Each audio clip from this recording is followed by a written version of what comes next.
Iran Israel இடையிலான 12 நாட்கள் போர் முடிவுக்கு வந்த நிலையில ஈரான்ல ஆட்சி மாற்றம் வேணுமா வேணாமா அப்படிங்கிற கருத்து அமெரிக்க அதிபர் டொனால்ட் ட்ரம்ப் ஒரு முக்கியமான கருத்தை பகிர்ந்திருக்கார். அதாவது கடந்த சில நாட்களுக்கு முன்பு ஈரானுக்கு மேல பாத்தீங்கன்னா இஸ்ரேல் ஆபரேஷன் ரைசிங் லைன் அப்படிங்கிற ஒரு பேர்ல தாக்குதல் நடத்தினாங்க. அந்த தாக்குதலுக்கு என்ன விளக்கம் கொடுத்தாங்க அப்படின்னா, ஈரான் அணுகுண்டுகள் தயாரிக்கிற விஷயங்கள ரொம்ப மும்முரமா ஈடுபட்டு இருக்காங்க. அவங்க பயங்கரவாத குழுக்களுக்கு உதவுறாங்க.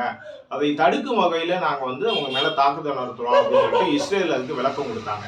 அதே நேரத்துல இஸ்ரேலுக்கு சரியான பதிலடி கொடுக்கும் வகையில அடுத்தடுத்து ஏவுகணைகளை வீசி என்ன பண்ணாங்கன்னா ஈரான் தாக்குதல் நடத்துறாங்க. இந்த தாக்குதல்ல இஸ்ரேலோட ரொம்ப புகழ் பெற்ற அயன் டோம்லாம் செயலிழந்து போச்சு அப்படிங்கிற சொல்ற அளவுக்கு அதை ஈரானோட தாக்குதல் இருந்துச்சு. அதனால இஸ்ரேலுக்கு பலத்த சேதம் ஏற்பட்டுச்சு. இந்த இரண்டு நாடுகளும் ஒன்றை ஒன்று தாக்கி கொண்ட விஷயத்துல ஏராளமான பேர் உயிரிழந்ததா ஒரு தகவல் இருந்துச்சு. ஆனா ஈரான் அடிக்கடி தங்க நாட்டில் எவ்வளவு உயிரிழப்பு அப்படிங்கிற ஒரு விஷயத்த சொல்லிட்டே இருந்தாங்க. ஆனா இஸ்ரேல் எக்காரணம் கொண்டும் இந்த உயிரிழப்பு பாதிப்பு சம்பந்தமான எந்த விஷயத்தையுமே சொல்லல. இருந்தாலும் இரண்டு நாடுகளும் ஒன்றை ஒன்று ஏவுகணைகளை வீசி தாக்கிட்டு இருக்காங்க. இதுக்கு இடையில என்ன பண்ணாங்கன்னா, அமெரிக்கா இந்த இரு நாடுகளும் போரை நிறுத்தணும் அப்படின்னு சொல்லிட்டு திடீர்னு அமெரிக்கா ஈரான் மேல தாக்குதல் நடந்துச்சு.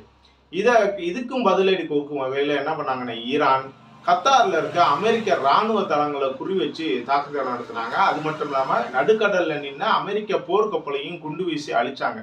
இதை தொடர்ந்து இன்னும் பல நாடுகள் ஈரானுக்கு ஆதரவாகவும், இன்னும் பல நாடுகள் இஸ்ரேல் அமெரிக்காவுக்கு ஆதரவாகவும் களத்துல போயிடுச்சு. இது மூன்றாவது உலக போரா மாறும் ஆபத்து இருக்கு அப்படிங்கிற மாதிரி வல்லுநர்கள்லாம் கணிச்ச நிலையில திடீர்னு என்ன பண்ணாங்க, அமெரிக்கா பின்வாங்கி இரண்டு நாடுகளும் உடனடியா போரை கைவிடணும் அப்படின்னு சொல்லிட்டு ஒரு ஒப்பந்தத்துக்கு கொண்டு வந்தாங்க. அப்ப என்ன சொன்னாங்கன்னா, ஈரான் முதல்ல இஸ்ரேல தாக்குதலை நிறுத்த சொல்லுங்க, அப்புறம் நாங்க தாக்குதலை நிறுத்துறோம் அப்படிங்கிற மாதிரி சொன்னாங்க. அதை தொடர்ந்து என்னன்னா, அமெரிக்க அதிபரோட கிட்டத்தட்ட ஒரு மிரட்டல்னு சொல்லலாம். மிரட்டலின் அடிப்படையில் இஸ்ரேல் என்ன பண்ணிட்டு அந்த தாக்குதலை கைவிட்டாங்க. அதை இப்ப தொடர்ந்து என்ன பண்ணாங்கன்னா, ஈரானும் தங்களோட தாக்குதலை நிறுத்தினாங்க. அதனால 12 நாட்கள் நடைபெற்று வந்த போர் முடிவுக்கு வந்துச்சு. இந்த 12 நாட்கள் நடந்த போர்ல பாத்தீங்கன்னா, ஈரான்ல கிட்டத்தட்ட 650 பேருக்கு பேர் இறந்திருக்கதாகவும் 4700 பேருக்கு காயமடைந்ததாகவும் ஈரான் அதிகாரப்பூர்வமான ஒரு அறிக்கையை வெளியிட்டிருக்காங்க. ஆனா இஸ்ரேல் எப்பவும் போல அது தொடர்பான அந்த பாதிப்பு உயிரிழப்பு சம்பந்தமான எந்த அறிக்கையோ எந்த தகவலையுமே வெளியிட மாட்டாங்க. அதையும் இப்பவும் அதை வெளியிடல. தங்களுக்கு என்ன பாதிப்பு அப்படிங்கிறது அவங்களுக்கு வெளியில சொல்லலை இது வரைக்கும்.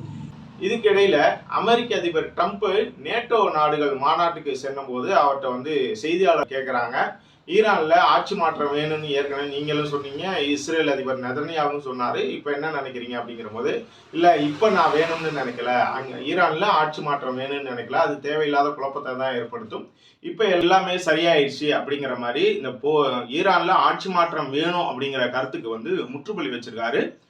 ட்ரம்ப்போட கருத்தை நீங்க எப்படி பாக்குறீங்க? கமெண்ட்ல சொல்லுங்க.